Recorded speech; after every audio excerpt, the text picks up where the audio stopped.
Good morning भाइयों। UP special की ये दूसरी क्लास है।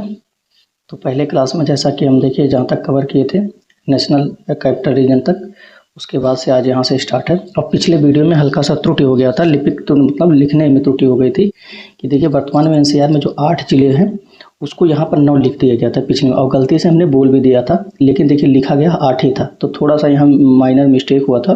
तो आप लोग उस चीज़ को क्लियर कर लीजिएगा, सही कर लीजिएगा नोट्स में, अगर जो लोग नोट्स बना रहे हैं। दूसरी चीज़, एक छोटी सी सूचना है कि जैसा कि हमने देखा है कि हम पीडीएफ आपको टेलीग्राम पे प्रोवाइड कर रहे थे। जैसा कि कंप्यूटर का देखा होगा आप लोगों ने, फ्री ऑफ कास्ट हमने प्रोवाइड किया था लगभग 10 पीडीएफ, और फिर यूपी स्पेशल का भी मैंने पीडीएफ टेलीग्राम पे प्रोवाइड किया था। लेकिन उसी को लेकर के कुछ लोग, सोचिए, उसी पीडीएफ को लोग इधर उधर मतलब बेच रहे हैं, कोई 100 रुपये में, 120 रुपये में, 80 रुपये में, ऐसे हमारे पास कुछ सबूत आए हैं, जिसको देखने के बाद हम इसी वजह से पीडीएफ को डिलीट कर दिए। उसके बाद हम खुद सोचे हैं कि अब इसको लेकर के थोड़ी सी प्राइवेसी करनी पड़ेगी, क्योंकि सोचिए आप लोगों के साथ बिजनेस ना हो, इस वजह से हमने फ्री ऑफ कास्ट प्रोवाइड किया, कोई इसी को बिजनेस बना करके काम कर रहे हैं, तो हमें बड़ा दुख हुआ। इस वजह से हम खुद का सोचे हैं कि अब से हम पीडीएफ प्रोवाइड करेंगे, उसका एक मिनिमम कास्ट रखेंगे, जो लोग वो पे कर सकते हैं वो लोग पीडीएफ लीजिएगा। बाकी यही पीडीएफ सेम टू सेम हम यूट्यूब पे भी पढ़ाते हैं, अगर आप सेल्फ मेड नोट्स बना सकते हैं तो बनाइए, अन्यथा पीडीएफ के लिए अब 50 रुपये पेमेंट करना पड़ेगा। हम जल्द ही व्हाट्सअप नंबर प्रोवाइड कर देंगे, आप उस पर मैसेज करेंगे, आपको क्यूआर मिल जाएगा। पेमेंट के बाद एक पेड की ग्रुप रहेगी टेलीग्राम पे, उसमें आपको ऐड कर दिया जाएगा। जैसे ही जो वीडियो आज जैसे रिकॉर्ड होने वाला है या अपलोड होने वाला है, उसकी पीडीएफ आपको उसके पहले मिल जाएगी, वीडियो अपलोड होने के पहले या उसके साथ ही मिल जाएगी, ठीक है। तो आप लोग जो भी रहेंगे आज शाम तक इसकी सूचना दे दी जाएगी, क्योंकि देखिए हम नहीं चाहते हैं कि ये चीज़ें बहुत ज़्यादा वायरल हो जाए, लोग बिजनेस करें। जैसे और बड़े बड़े टीचरों का आप लोग देखते होंगे टेलीग्राम पे पीडीएफ और चीज़ें वायरल होकर के आज दुकानदार ज़्यादा से ज़्यादा बिजनेस कर रहे हैं उसी को लेकर के। इसी वजह से हमें देखिए ये स्टैंड उठाना पड़ा। और देखिए 50 रुपये ज़्यादा भी नहीं होता, हम इस एफर्ट में आपको 2-3 बुक्स का मिक्स प्लस पीवाई की क्वेश्चन जितने होते हैं हर चीज़ करवा रहे हैं। तो बस कंटेंट को मतलब एक सेफली, मतलब ज़्यादा वायरल ना हो, कोई और बिजनेस ना कर पाए, इस वजह से हमें ये कदम उठाना पड़ा।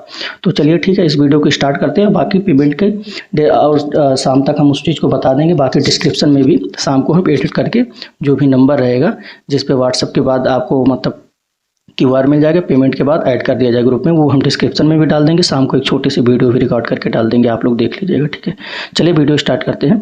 जैसा कि देखिए राष्ट्रीय राजधानी क्षेत्र में 23वें जिले के रूप में शामली का यूपी शामिल हुआ था। पिछला वीडियो का ही थोड़ा सा रिवीजन है, और पिछले वीडियो में थोड़ा सा गलत हो गया था कि 8 की जगह 9 जिला लिख दिया गया था, उसको करेक्ट कर दिया गया था, जिसमें देखिए मेरठ, मुजफ्फरनगर, गाजियाबाद, गौतम बुद्ध नगर, बुलंदशहर, बागपत, हापुड़ शामिल है।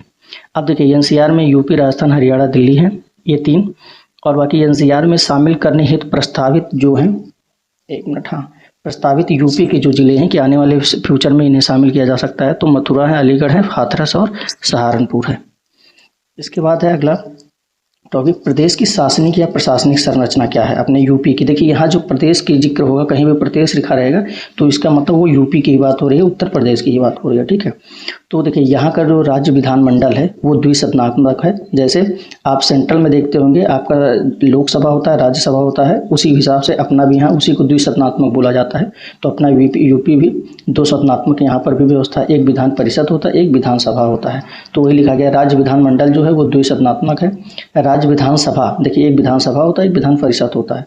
तो विधानसभा का प्रथम गठन, जो सबसे पहला गठन जो यूपी की विधानसभा का गठन हुआ था, जुलाई 1937 में हुआ था। फिर उसके बाद है कुल विधानसभा सदस्यों की संख्या, कि टोटल विधानसभा में कितने सदस्य होते हैं। तो देखिए यहाँ 2 चीज़ें लिखी गई हैं। उत्तराखंड के अलग होने से पहले, इसका मतलब जब उत्तराखंड यूपी का ही पार्ट था, हम इसके पहले वाले वीडियो में बताया भी गया है कौन सा स्टेट किस स्टेट से अलग होकर के बना है। तो उत्तराखंड जो बना है यूपी से अलग होकर के बना है। तो जब यूपी में उत्तराखंड था तब टोटल 425 सीटें हुआ करती थी, लेकिन एट प्रेजेंट टाइम में टोटल 404 सीटें हैं विधानसभा में। फिर अगला आता है सर्वाधिक विधानसभा सीटों वाला जिला, कि सबसे ज़्यादा विधानसभा सीटें किस जिले में है। ये इंपॉर्टेंट क्वेश्चन है, कई बार पूछा गया है। तो सबसे ज़्यादा विधानसभा सीटों वाला जिला जो है वो प्रयागराज है, 12 सीट है। फिर सबसे कम विधानसभा वाला जो है श्रावस्ती, महोबा और चित्रकूट है। ये तीनों हैं जहाँ पर सबसे कम विधानसभा सीटें हैं। 2-2 सीटें यहाँ पर हैं, प्रयागराज में 12 सीटें। आप लोग याद रखिएगा, काफ़ी पूछा जाता है। फिर एक क्वेश्चन पूछा जाता है विधानसभा में आरक्षित सीटें कितनी हैं। तो 86 आरक्षित सीटें हैं। आरक्षित सीटें एससी और एसटी की होती हैं, 84 एससी की हैं प्लस 2 एसटी की हैं, ये भी आप लोग याद रखिएगा। फिर अगला पॉइंट है, स्वतंत्रता के बाद से अब तक राज्य विधानसभा की लखनऊ से बाहर मात्र एक बार बैठक हुई है। मतलब जब से विधानसभा आपका बना है हमेशा से लखनऊ में होता रहा है।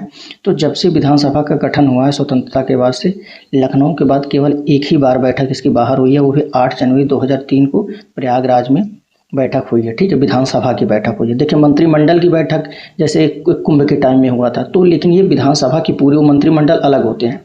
तो पूरी विधानसभा के बाहर एक ही बार बैठक अभी तक हुई है, 8 जनवरी 2003 प्रयागराज में। इसलिए ये डेट इंपॉर्टेंट है, यहाँ लिखा गया है।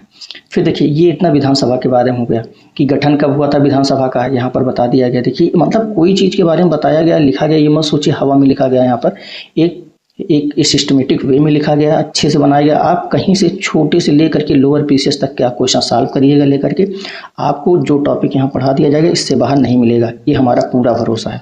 और एक बार जब पूरा यूपी स्पेशल खत्म हो जाएगा उसके बाद हम खुद से बता रहे हैं 1000 से लेकर के 2000 नए नए क्वेश्चन आप लोगों को बताया जाएगा, नई नई चीज़ें बताई जाएंगी, जिससे वहाँ से भी आपकी चीज़ें कवर हो जाए। ठीक है, तो फिर आगे बढ़ते हैं हम। यहाँ पर थे हाँ, विधान परिषद का गठन कब हुआ था। विधानसभा का गठन आप लोग देख लें, विधान परिषद का गठन जो हुआ था 1937 में इसका भी हुआ था, और बाकी जुलाई 1937 में इसका भी हुआ था। वही जानते हैं आसपास ही दोनों चीज़ें, क्योंकि द्विसत्तात्मक है तो वही होती है गठन। तो टोटल जो है विधान परिषद में कितनी सीटें हैं, टोटल सीट 100 है एट प्रेजेंट टाइम में। 1/4 ऑफ विधानसभा सीटों का होता है विधान परिषद, तो 1/4 में 404 का 1/4 करेंगे तो वही 100 सीटें आएंगी आपके। तो अप्रॉक्सीमेट 200 सीटें विधान परिषद में प्रेजेंट टाइम में है, गठन 1937 में हुआ था। लोकसभा सीट की संख्या यूपी की 80 है, राज्यसभा की सीटें 31 है। फिर मतदाताओं की दृष्टि से देखिए, ये है मतदाता की दृष्टि से, और ऊपर देखिए बताया गया सर्वाधिक विधानसभा, ये विधानसभा के हिसाब से है, और भी कई तरीके से। तो आप लोग टर्मिनोलॉजी को वहाँ पर एक हाईलाइट कर लीजिएगा कि हाँ ये क्या क्या अलग है क्वेश्चन, जिससे आपके एग्जाम में जो क्वेश्चन है तुरंत दिमाग में वो हिट कर जाए कि हाँ ये डिफरेंस है, इसलिए इसका आंसर ये होगा, क्योंकि सबका आंसर अलग अलग है। अब देखिए मतदाताओं की दृष्टि से सबसे बड़ा संसदीय क्षेत्र और सबसे छोटा संसदीय क्षेत्र पूछा जाता है, कई बार पूछा गया है, इंपॉर्टेंट क्वेश्चन है, लिख लीजिएगा आप लोग। तो सबसे बड़ा संसदीय क्षेत्र आपका गाजियाबाद है, और सबसे छोटा जो है वो बागपत है। क्लियर हो गया, मतदाताओं की दृष्टि से है ये चीज़। मतदाताओं पे आप लोग पॉइंट कर लीजिए, हाईलाइट कर लीजिएगा आप लोग, जिससे क्या हो, ऐसे ही देखिए टर्मिनोलॉजी को जरूर हाईलाइट किए रहिए, या उसको रेड पेन से कर लीजिए, गोल घेरा कर दीजिए, मतलब वो डिफरेंट दिखनी चाहिए, जिससे आप रिवीजन जब बार बार करेंगे, बाद में रिवीजन करेंगे तो आपका सीधे पॉइंट वहाँ गया, आंसर आपके दिमाग में आ जाएगा, आपको आंसर देखने की जरूरत नहीं पड़ेगी। 1-2 बार केवल याद करिए, उसके बाद जो मेन की पॉइंट है उस पर हाईलाइट कर लीजिए, जिससे आप जब रिवीजन करेंगे तो मेन की है, क्योंकि वो सबसे अलग दिखेगा। हाईलाइट पॉइंट पे आपकी नजर जाएगी, जो नजर वहां पर गई तुरंत दिमाग में आपके आंसर आ जाए, जिससे आपको देखना ना पड़े और समय आपका ना जाया जाए। तो ये पढ़ने का थोड़ा सा अच्छा तरीका है। फिर अगला है यूपी में राष्ट्रपति शासन। यूपी में राष्ट्रपति शासन पहली बार कब लगा था, क्योंकि कई बार लग चुका है। देखिए लिखा गया है यूपी में राष्ट्रपति शासन अब तक टोटल 10 बार लगा है। अभी तक 2024 के हम पॉइंट ऑफ व्यू से बता रहे हैं, तो अभी तक केवल 10 बार यूपी में राष्ट्रपति शासन लग चुका है, जिसमें प्रथम बार कब लगा था 25/2/1968 से 25/2/1969 तक। तो आप लोग केवल डेट इसमें याद रखिए, क्योंकि प्रथम बार की चीज़ें याद रखिए, क्योंकि जब टिपिकल क्वेश्चन बनाता है तो यहाँ से बना सकता है। तो इतना आप रखिए कि फरवरी था, थोड़ा सा आइडिया लगा लीजिए दिमाग में, केवल 1968 से लेकर 1969 याद रखे रहिए कि पहला 1968 से लगा था, और 1 साल लगा था, केवल 1968 याद रखिए, 1 साल लगा था, या 25/2/1968 याद कर लीजिए, किसी की डीओबी होगी, कुछ भी होगा, किसी लॉजिक से याद रखेंगे। 1968 1 साल उसमें ऐड कर देंगे, 1969 अपने आप आ जाएगा, और टोटल 10 बार लग चुका है। फिर अगला आता है संभाग, या संभाग को ही देखिए मंडल बोला जाता है। तो कहीं कहीं क्वेश्चन में संभाग दे देगा, कहीं कहीं मंडल दे देगा, तो आप लोग कंफ्यूज मत होइएगा। तो देखिए टोटल संभाग की जो संख्या है कुल देखिए 18 है। 18वां जो है अलीगढ़ है, और ये बना कब था 2008 में बना था। अब देखिए यहाँ आता है क्वेश्चन, सबसे बड़ा मंडल कौन सा है या संभाग कौन सा है, और सबसे छोटा मंडल या संभाग कौन सा है, दोनों एक ही चीज़ें। तो देखिए यहाँ पर भी सबसे बड़े मंडल पे हाईलाइट करिएगा। सबसे बड़े मंडल कौन कौन से, कानपुर, लखनऊ, मेरठ है। कानपुर, लखनऊ, मेरठ ये सबसे बड़े मंडल है। और इन मंडल में जिले कितने आते हैं, देखिए मंडल के अंतर्गत जिलों को बांटा गया है, तो इन तीनों मंडलों में 6-6 जिले आते हैं, इसीलिए इनको सबसे बड़ा मंडल कहा गया है, और सबसे बड़ा मंडल है भी। इनमें से ऑप्शन में कोई एक दे देगा, या 3 ऑप्शन बना देंगे और एक दे देगा, इनमें से कोई नहीं करके, मतलब क्वेश्चन फॉर्म कर सकता है, याद रखिएगा। और सबसे छोटे मंडल में देखिए मिर्जापुर आता है, आजमगढ़ आता है, बस्ती आता है, झांसी आता है, और सहारनपुर आता है। इनमें कितने कितने जिले आते हैं आपके, 3-3 जिले आते हैं। ठीक है, अब बात आती है स्टार पॉइंट है। जिलों की संख्या कितनी है यूपी में? 75 है। तहसीलों की संख्या कितनी है? 350 है। कुल ग्राम की संख्या कितनी है? 1,01,06,774 है। तो ये चीज़ इसलिए इसको बताया गया क्योंकि लेखपाल में कभी अदर ऐसे एग्जाम होते हैं तो वहाँ पर ये सब चीज़ें पूछ ली जाती है, क्योंकि लेखपाल का काम ज़्यादातर तहसील में होता है, तो उससे रिलेटेड चीज़ें यहाँ पूछी जा सकती हैं। तो इस वजह से यहाँ पर इस चीज़ को लिखा गया है, ठीक है। और फिर आगे पंचायतों में महिलाओं को आरक्षण। पंचायत जो है, पंचायतों में महिलाओं को कितना % आरक्षण? ये इंपॉर्टेंट क्वेश्चन है जीके पॉइंट ऑफ व्यू से, UP special point of view से, किसी भी एग्जाम के पॉइंट ऑफ व्यू से। तो टोटल जितनी सीटें हैं उसका 1/3% 1/3 जो है पंचायतों में महिलाओं के लिए रिजर्वेशन है। इसका मतलब 1/3 टोटल का कितना होता है? टोटल परसेंटेज जो होता है 100% हो तो उसका 1/3 निकालेंगे तो 33% महिलाओं को 1/3 कुल सीट का, या 33% कुल सीट का महिलाओं को पंचायतों में आरक्षण है आपका। फिर अब आता है अगला पॉइंट, न्यायालय व कारागार से रिलेटेड। यूपी की न्यायालय की व्यवस्था क्या है और कारागार की कैसी क्या व्यवस्था है, तो उसके बारे में है नॉलेज यहाँ पर। देखिए पहला पॉइंट है न्यायिक अनुसंधान एवं प्रशिक्षण केंद्र आपका कहाँ है? क्योंकि न्यायिक के संबंधित जो है अनुसंधान होते हैं या उसके संबंधित जो भी प्रशिक्षण होती है वो चीज़ें कहाँ है? उसका हेडक्वार्टर लखनऊ में है। वो बना कब था? 1986 में, ठीक है, 1986 से वहीं है। उच्च न्यायालय मतलब हाईकोर्ट आपका कहाँ है? प्रयागराज में।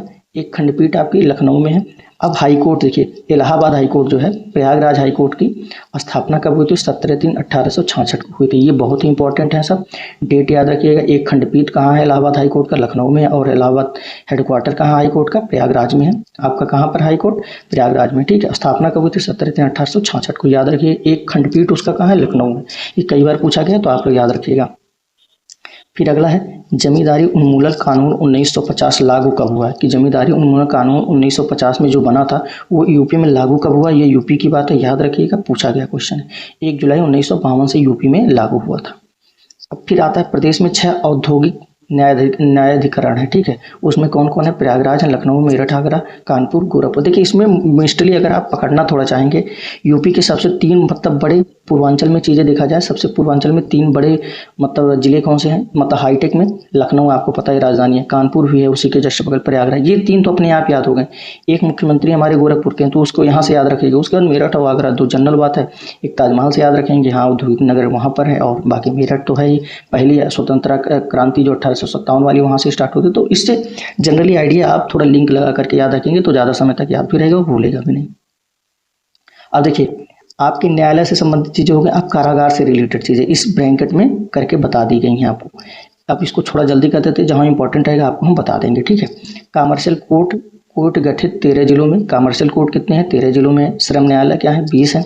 कुल कारागार संस्थाएं 70 हैं। जिला कारागारों की संख्या 60 है। उप कारागारों की संख्या 2 है। प्रदेश में नारी बंदी निकेतन कितनी है? 1 है केवल। इसको याद रखिएगा कि नारियों को भी जब बंदी होती है तो उनको कहाँ पर रखा जाता है? तो लखनऊ में है। प्रदेश में नारी बंदी निकेतन 1 है, वो भी लखनऊ में आपका है। अब बात आता है किशोर सदन या अल्पवयस्क कारागार है, कि जैसे जो छोटे उम्र में मतलब वयस्क नहीं हुए ऐसे बच्चे किशोर जो है, कोई भी अगर गलती करते हैं उनको कोई कारागार होता है, तो उनका भी एक ही कारागार है यूपी में। वो भी कहाँ पर है? वो बरेली में है आपका। ये भी इंपॉर्टेंट याद रखिएगा, नारी बंदी निकेतन और किशोर सदन, ये 2 याद रखिएगा। उसके बाद तीसरा पॉइंट है प्रदेश का पहला केंद्रीय कारागार कहाँ पर है? तो आगरा में है। वो कब वहाँ पर बना था? 1844 में बना था। ये भी इंपॉर्टेंट है, याद रखिएगा। फिर संपूर्णानंद कारागार प्रशिक्षण संस्थान कहाँ पर है? ये लखनऊ में है। इसको भी आप लोग याद रखिएगा, इंपॉर्टेंट है। बना कब था? 1940 में ये बना था। देखिए न्यायालय हो गया, कारागार हो गया, मतलब किस तरीके से आप लिखा गया नोट्स आप देख सकते हैं, मतलब पॉइंट बाय पॉइंट एक फॉर्म में, मतलब आपको बिल्कुल वो मतलब कंफ्यूजन होगा ही नहीं। इस तरीके से यहाँ लिखा गया और मतलब हम खुद से बनाए हैं भाई, बता तो रहे हैं आप लोगों के लिए इतना मेहनत किया गया है। आप लोग बस अच्छे से नोट्स बना करके पढ़िए, बाकी पीडीएफ के लिए जो हमने शुरुआत में ही बताया गया है। और दूसरी चीज़, एक चीज़ और, आप लोग देखिए थोड़ा सा भगा करके वीडियो देखते हैं या 10 सेकंड पे लगा करके मतलब थोड़ा सा बढ़ा करके वीडियो देखते हैं, तो देखिए हर पॉइंट पे कुछ ना कुछ आपको इन्फॉर्मेशन ही दिया जाता है, फर्जी की बातें यहाँ नहीं की जाती। तो आप लोग कृपया ये ना किया करिए, सोचिए हम वीडियो आधे घंटे से कम रखते हैं। आप यूपी स्पेशल इतना इंपॉर्टेंट टॉपिक है, आधे घंटे तो दे सकते हैं आराम से। इसीलिए जो चीज़ें बताएंगी, कैसे पीडीएफ मिलेगा, शुरुआत में सब कुछ बताया गया। आप लोग वीडियो को भगाया मत करिए, एक किनारे से देख लिया करिए। हम वीडियो तो ज़्यादा से ज़्यादा छोटा खुद रखने की कोशिश करते हैं, ठीक है। चलिए नियुक्तियों संबंधी जानकारी लेते हैं। प्रथम सीएम मतलब चीफ मिनिस्टर हो गए, कौन थे? गोविंद वल्लभ पंत थे। प्रथम उप सीएम कौन थे यूपी के? चौधरी नारायण सिंह थे। राज्य एवं देश की प्रथम महिला सीएम कौन थी? सुचिता कृपलानी जी थी, जो अपने यूपी की पहली सीएम और वो देश में भी पहली सीएम थी। यूपी में अब तक 2 महिला सीएम हुई है, कौन कौन हुई है? एक सुचिता कृपलानी जी जो पहली थी, सेकंड मायावती जी हैं, ठीक है। उसके बाद सबसे कम एज के सीएम अखिलेश यादव हैं। सर्वाधिक बार सीएम यूपी के कौन, ये देखिए जितनी चीज़ें लिखी गई ये सब यूपी के बारे में लिखी गई, तो आप लोग ये जनरल देखिएगा, याद रखिएगा। जहाँ देश में होगा वहाँ देश लिख दिया जाएगा, बाकी अगर कहीं नहीं लिखा है यूपी तो आप लोग यूपी की स्पेशल पढ़ें, आप लोग समझिएगा यूपी की बात हो रही है। सबसे कम एज के सीएम अखिलेश यादव। सर्वाधिक बार सीएम सुश्री मायावती जी 4 बार रही हैं, याद रखिएगा, ये इंपॉर्टेंट, कई बार पूछा गया है। अखिलेश यादव वाला भी पूछा गया है। यूपी के सीएम व देश के पीएम कौन कौन से ऐसे लोग हुए हैं, 2 लोग हुए हैं जो यूपी के सीएम भी रहे और देश के पीएम भी बने, ये भी इंपॉर्टेंट क्वेश्चन है। एक है चौधरी चरण सिंह व वीपी सिंह, विश्वनाथ प्रताप सिंह, इन्हीं को बोला जाता है शॉर्टकट में वीपी सिंह, ठीक है। ये दोनों लोग देश यूपी के सीएम और देश के पीएम भी रहे हैं। राज्य की प्रथम राज्यपाल कौन रही हैं, सरोजनी नायडू रही हैं। राज्य एवं देश की प्रथम महिला राज्यपाल रही हैं। देखिए यूपी की प्रथम राज्यपाल जो है सरोजनी नायडू है, लेकिन अगर देश स्तर पे राज्य में और देश में दोनों में देखा जाए कि महिला राज्यपाल कौन रही हैं तो भी सरोजनी नायडू रही हैं। और सर्वाधिक राज्यपाल कौन रहे हैं, सर्वाधिक बार राज्यपाल, जैसे एक से अधिक बार अपॉइंटमेंट हुए, एक बीएल जोशी एंड मोहम्मद शफी कुरैशी, 2 बार ये दोनों लोग रहे हैं, तो याद रखिएगा ये भी पूछा जाता है। उसके बाद स्वतंत्रता के बाद इसको हाईलाइट करिएगा कि स्वतंत्रता के बाद आखिर क्या चीज़ है, तो जब स्वतंत्रता के बाद रखेंगे तो उस पर हाईलाइट करेंगे, आप बार बार पढ़ेंगे तो दिमाग में सीधे आ जाएगा। विधानसभा अध्यक्ष और विधान परिषद अध्यक्ष, ये चीज़ के बारे में यहाँ बात हुई होगी। तो प्रथम विधानसभा अध्यक्ष कौन थे, राजर्षि पुरुषोत्तम दास टंडन, कई बार पूछा गया, हर एग्जाम में पूछा जाता है। प्रथम विधानसभा अध्यक्ष यूपी के कौन रहे स्वतंत्रता के बाद, टंडन जी रहे थे, आप लोग यहाँ से रखिएगा पुरुषोत्तम दास टंडन। और फिर प्रथम विधान परिषद सभापति कौन रहे हैं, चंद्रभाल रहे हैं, ठीक है। अब है सर्वाधिक बार विधानसभा अध्यक्ष कौन रहे हैं यूपी के, तो आत्माराम गोविंद खेर एंड केसरी नाथ त्रिपाठी, 3 बार ये दोनों लोग विधानसभा अध्यक्ष यूपी के रह चुके हैं, ठीक है। अब उसके बाद प्रथम लोकायुक्त कौन है यूपी के, विश्वम्भर दयाल है। ये सब इंपॉर्टेंट पॉइंट है, एक भी चीज़ें फर्ज नहीं, आप लोग याद रखिएगा, कहीं न कहीं एग्जाम में किसी न किसी एग्जाम में ये पूछा गया, और एक छोटे से लेकर के लोअर तक के एग्जाम के क्वेश्चन प्लस कंटेंट इसमें कवर किए गए, तो इसलिए आप लोग निश्चिंत रहिए। जितना कंटेंट यहाँ दे देंगे आप परेशान ना होइए, आप लोग जब एग्जाम देंगे पूरा कंटेंट हमारा पढ़ लीजिए, उसके बाद आप खुद कहेंगे कि हाँ सर कि आप टू दी पॉइंट बताए थे और हर एग्जाम में क्वेश्चन हमारे यहाँ से होगा। अब देखिए इंपॉर्टेंट पॉइंट जो करके यहाँ बताया गया ये पूरे पीवाई की क्वेश्चन है, छोटे से लेकर के बड़े एग्जाम का, ठीक है। तो इसको हम जल्दी जल्दी थोड़ा कवर करेंगे क्योंकि ज़्यादा वीडियो लंबी ना हो, 2 पेज लगभग बच्चे हैं अभी, तो इस वजह से थोड़ा सा आप लोग ध्यान दीजिए क्योंकि इसमें रटने वाली चीज़ें समझना ज़्यादा कुछ है नहीं। ये सब पीवाई की क्वेश्चन है, पीवाई की क्वेश्चन जरूर याद रखेंगे आप लोग पूरा। देखिए यूपी का बुंदेलखंड क्षेत्र आर्द्र कल्प की प्राचीन शैलों से निर्मित है। पूछ लेता है किस प्रकार के शैलों से निर्मित है, तो आर्द्र कल्प की प्राचीन शैलों से निर्मित है, पूछा क्वेश्चन है, याद रखिएगा। फिर बुंदेलखंड मध्य भारत का एक प्राचीन क्षेत्र है, इसका प्राचीन नाम क्या था, बुंदेलखंड का जेजाक भुक्ति था, ठीक है, तो याद रखेंगे। फिर है लखीमपुर खीरी के बारे में, ये 4 ऑप्शन बनाए थे तो मैच करने के लिए पूछा गया था, तो हमने यहाँ पॉइंट वाइज फॉर्म में कन्वर्ट कर दिया, ये पूछा गया क्वेश्चन, लखीमपुर खीरी, सोनभद्र, सीतापुर, संत रविदास नगर, तो हम मतलब मैच करने वाला था कि कौन सा क्या है किसका क्या है, तो उसको हम पॉइंट फॉर्म में यहाँ पर कर दिए क्योंकि इस तरीके से यहाँ किया नहीं जा सकता। तो लखीमपुर खीरी जैसा पहले बताया गया था, सबसे ज़्यादा क्षेत्रफल, अधिकतम भौगोलिक क्षेत्रफल इस वर्ड में वहाँ पूछा गया था। सोनभद्र जो है अधिकतम वन आच्छादित क्षेत्रफल है। सीतापुर जो है सर्वाधिक एससी जनसंख्या वाला जिला कौन सा है, क्वेश्चन पूछा जाता है, सीतापुर है। संत रविदास नगर न्यूनतम वन आच्छादित क्षेत्रफल, तो आप लोग याद रखिएगा। इसमें 2 पहले तो लखीमपुर खीरी के बारे में बता दिए थे, सोनभद्र और सीतापुर संत रविदास के नगर के बारे में, ये इंपॉर्टेंट फैक्ट है। और कई बार सर्वाधिक एससी जनसंख्या वाला जिला पूछा गया तो सीतापुर आप लोग याद रखिएगा, और सोनभद्र सबसे अधिक आच्छादित क्षेत्रफल वाला, ये भी इंपॉर्टेंट है। फिर आता है यूपी के कन्नौज शहर को, ये भी क्वेश्चन पूछा है कि यूपी के कन्नौज शहर को, यह पूछा था पूर्व का ग्रास यूपी के किस शहर को बोला जाता है, तो यूपी के कन्नौज शहर को पूर्व का ग्रास कहा जाता है, ठीक है। पूर्व का ग्रास इंपॉर्टेंट है, यूपी के कन्नौज का शहर, कन्नौज शहर को बोलते हैं। अब बताता है कन्नौज फेमस किस लिए है, तो गुलाब जल, इत्र, तंबाकू व्यापार। अब गुलाब जल या इत्र कभी कभी ऑप्शन में दे देता है सुगंधित पदार्थों के लिए, तो हाँ सुगंधित, भाई गुलाब जल और इत्र सुगंधित होते हैं, तो सुगंधित चीज़ों के लिए कन्नौज शहर फेमस है। फिर अगला है बुंदेलखंड यूपी के दक्षिण एंड एमपी के लगभग पूर्व में स्थित है, ठीक है। बुंदेलखंड भारत के उस भूखंड का नाम है जिसके उत्तर में यमुना नदी, दक्षिण में विंध्य पर्वत श्रृंखला, पूर्व में टोंस नदी, पश्चिम में बेतवा नदी है। ये क्वेश्चन पूछा हुआ है कि बुंदेलखंड यूपी और एमपी के कैसे स्थित है, तो यूपी के दक्षिण में स्थित है और एमपी के लगभग पूर्व में स्थित है, ठीक है। एक क्वेश्चन यहाँ से था। अगला क्वेश्चन फिर आगे पूछा गया है कि बुंदेलखंड के उत्तर में कौन सी नदी बहती है, दक्षिण में क्या आता है, पूर्व में, पश्चिम में, तो ये चीज़ें यहाँ लिखी गई है। बुंदेलखंड भारत के भूभाग का एक भूखंड है जिसके देखिए उत्तर में यमुना नदी है, इंपॉर्टेंट है, दक्षिण में विंध्य पर्वत श्रृंखला है, पूर्व में टोंस नदी है और पश्चिम में बेतवा नदी है। तो आप लोग याद रखिएगा। अब आता है, यहाँ से भी क्वेश्चन पूछा गया एनसीआर में आने वाले अन्य क्षेत्र, तो उसमें क्या ऑप्शन बनाया था कि 2 यूपी के जिले को नाम दे दिया था उसमें, क्योंकि यूपी के 8 जिले एनसीआर में आते हैं और 2 हरियाणा के दे दिए थे। तो अगर आप हरियाणा का, उसमें ऑप्शन में था जिंद और करनाल था, ठीक है। तो अगर आपको हरियाणा के कौन कौन से क्षेत्र हैं वो पता नहीं रहेगा तो आप उस क्वेश्चन को गलत कर देंगे। इसीलिए एनसीआर में जितने भी आते हैं उसको हमने यहाँ पर पॉइंट वाइज में हर चीज़ों को कर दिया है। तो देखिए एनसीआर में आने वाले क्षेत्र जो है, ठीक है, आने क्षेत्र, तो यूपी के सबसे पहले 8 जिले हो गए, वो आप पहले बताया गया है यहाँ पर सबसे ऊपर, तो आप लोग याद रखेंगे। देखिए 8 जिले, हाँ, यूपी के एनसीआर में 8 जिले देखिए हैं, मेरठ है, मुजफ्फरनगर, गाजियाबाद, गौतम बुद्ध नगर, बुलंदशहर, बागपत और हापुड़ शामिल है, ठीक है। अब उसके बाद आता है कौन सा, थोड़ा सा बढ़ा लिया जाए यहाँ पर पॉइंट से, हाँ देखिए यूपी के 8 जिले हो गए।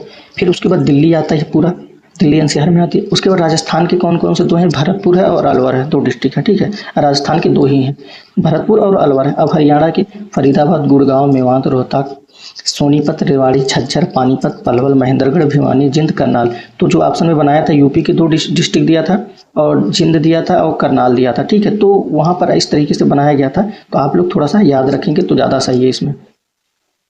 फिर आता है यूपी का हरदोई जिला किसी अन्य राज्य या देश के साथ सीमा नहीं बनाता है। यूपी का हरदोई जिला ऐसा जिला है जो किसी भी मतलब राज्य से और देश से सीमा नहीं बनाता है।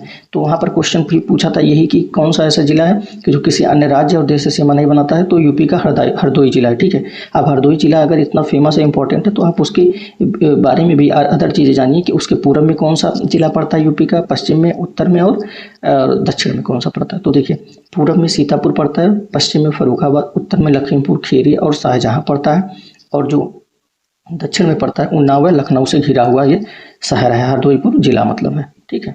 तो याद रखिएगा ये सब कहीं कहीं पूछे हुए क्वेश्चन है, आपको फर्जी चीज़ें यहाँ पर नहीं बताई गई हैं। फिर है यूपी के जिले जो एमपी से सीमा साझा करते हैं। पूछा जाता है कि एमपी से कौन सा जिला सीमा साझा करता है, हरियाणा से कौन बाउंड्री शेयर करता है। तो देखिए यूपी के जिले जो एमपी से साझा करते हैं सीमा, प्रयागराज, मिर्जापुर, आगरा, इटावा, झांसी, ललितपुर, बांदा, चित्रकूट, सोनभद्र, जालौन है। और हरियाणा से जो बाउंड्री साझा करते हैं सहारनपुर है, अलीगढ़ है, शामली है, गौतम बुद्ध नगर है, मथुरा और बागपत है। तो आप लोग इसको कई बार जब पढ़ेंगे तो दिमाग में अपने आप सेट हो जाएगा। और देखिए आपको ये याद ही करना पड़ेगा क्योंकि यूपी स्पेशल इतना इंपॉर्टेंट टॉपिक हो गया आज, क्योंकि जब से यूपी ट्रिपल सी मैंडेटरी कर दिया तो मान करके चलिए अंदर से अंदर की चीज़ें पूछेगा, वो इतना हल्का नहीं पूछेगा कि डिस्ट्रिक्ट की संख्या कितनी है, क्या है, मतलब ये सब चीज़ें। इसीलिए आप लोग अननेसेसरी मत समझिए, ये कहीं ना कहीं पूछे हुए क्वेश्चन है। इंपॉर्टेंट पॉइंट में जो आए हैं वो पूरा हम पीवाईक्यू कवर कर रहे हैं, चाहे लेखपाल में हो, जेई में, वीडियो में है, मतलब किसी भी इवन एग्जाम यूपीपी में है, जितने भी यूपी ट्रिपल सी के एग्जाम होते हैं लोअर में होते हैं, मतलब हर चीज़ इसमें यूपी स्पेशल की कवर करी गई है, जो भी पीवाई की क्वेश्चन है। तो आप लोग इसीलिए याद रखिएगा। फिर आता है बुंदेलखंड नामक क्षेत्र। अब वहाँ क्वेश्चन ये भी क्वेश्चन पूछा है, बुंदेलखंड क्षेत्र जो है वह कहाँ से कहाँ तक उसकी सीमा है या कहाँ से कहाँ तक वो फैला हुआ है।